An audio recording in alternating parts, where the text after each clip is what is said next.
Assalamualaikum warahmatullahi wabarakatuh. Perkenalkan, kami dari kelompok 5. Di sini kami akan mempresentasikan mengenai materi istisab, istisan, dan maslahah mursalah.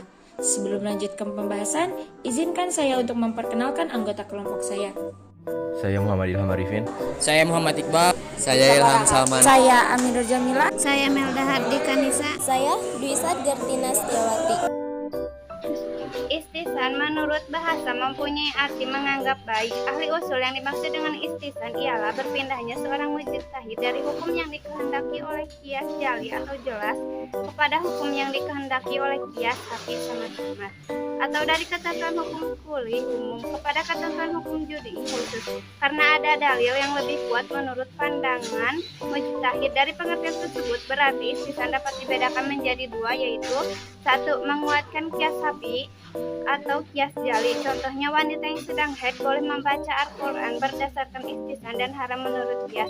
Dua, ketentuan hukum kuli umum kepada ketentuan hukum judi khusus. Kebolehan dokter melihat aurat wanita dalam proses pengobatan. Contohnya, menurut kaidah umum, seseorang dilarang melihat aurat orang lain, tapi dalam keadaan tertentu, seseorang harus membuka bajunya untuk didiagnosa penyakitnya. Dasar hukum istihsan. Para ulama yang memakai istihsan mengambil dalil dari Al-Quran dan Sunnah yang menyebutkan kata istihsan dalam pengertian denotatif atau lafal yang seakar dengan istihsan. Seperti firman Allah Subhanahu wa taala yang dalam Al-Quran surah Az-Zumar surah ke-39 ayat ke-18.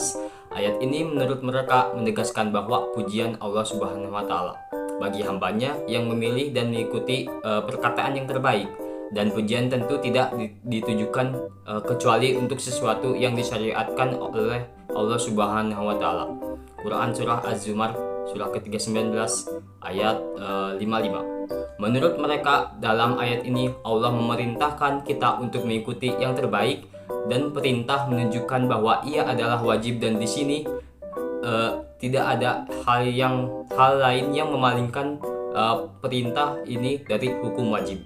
Maka ini menunjukkan bahwa istihsan adalah hujjah. Untuk ulama yang menerima dan menolak istihsan sebagai sumber hukum.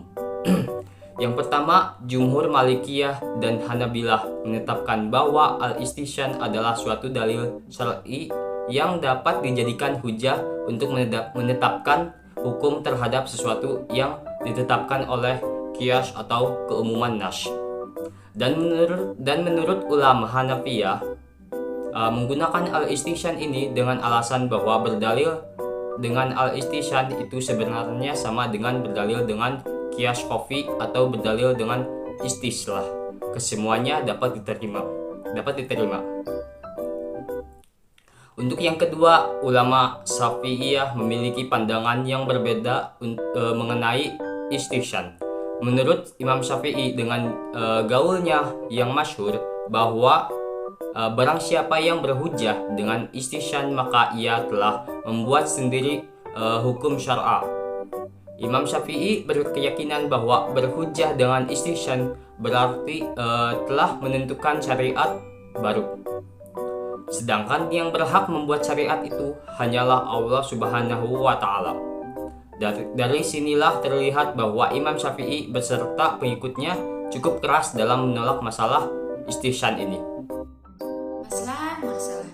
Maslahah mursalah menurut bahasa mempunyai arti maslahah dapat berarti kebaikan, kebermanfaatan, kepantasan, dan kelayakan. Sementara kata mursalah merupakan isim marfu dari kata arsalah yang artinya terlepas atau bebas.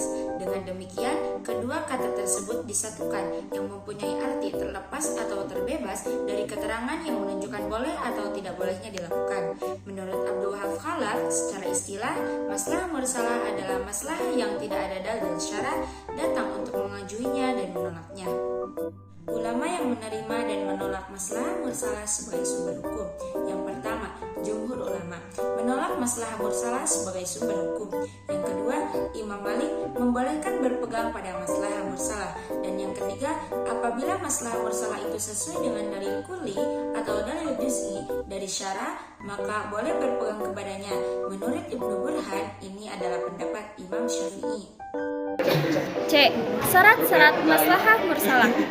Para ulama berpendapat maslahah mursalah sebagai sumber hukum hati-hati dalam menggunakannya, sehingga tidak memberikan peluang penetapan hukum berdasarkan hawa nafsu. Karena itu, ulama memberikan syarat bagi orang yang berpegang pada maslahah mursalah, yaitu 1. Maslahah itu harus jelas dan pasti, bukan hanya berdasarkan anggapan atau perkiraan yang dimaksud. Penetapan hukum itu benar-benar membawa manfaat dan menolak madarat. 2. Maslahah itu bersifat umum, bukan untuk kepentingan pribadi. Penetapan hukum itu memberi manfaat kepada manusia terbanyak atau menolak madarat dari mereka, bukan untuk kepentingan individu seseorang. 3. Hukum yang ditetapkan berdasarkan maslahah itu tidak bertentangan dengan hukum atau prinsip yang telah ditetapkan dengan nas atau ijma.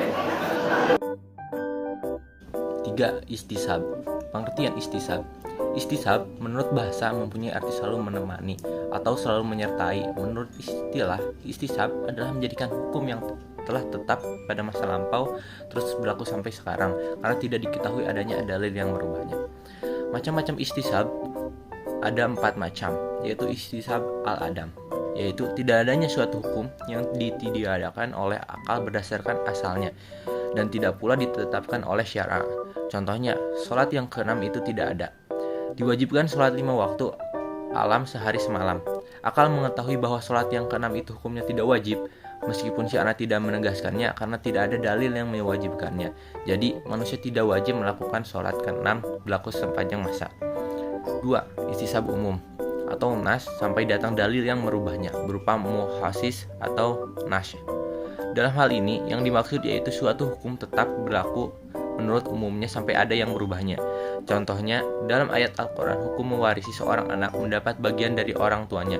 Hukum tersebut berlaku umum untuk semua anak sampai datang dalil yang mengkhususkannya, yaitu hadis Nabi SAW yang artinya pembunuh tidak mendapatkan bagian waris. Jadi setiap anak dapat warisan dari orang tuanya. Namun apabila seorang anak itu statusnya sebagai pembunuh, dia tidak berhak mendapatkan warisan dari orang tuanya. 3. Istisab hukum yang ditujukan oleh syarat tetapnya dan kekalnya karena ada sebabnya. Contohnya, seorang wanita menjadi halal bagi seorang laki-laki sebab adanya akad nikah yang sah dan hukum halal terus berlaku selama tidak ada hukum yang merubahnya, misalnya talak, fasq, dan sebagainya. 4.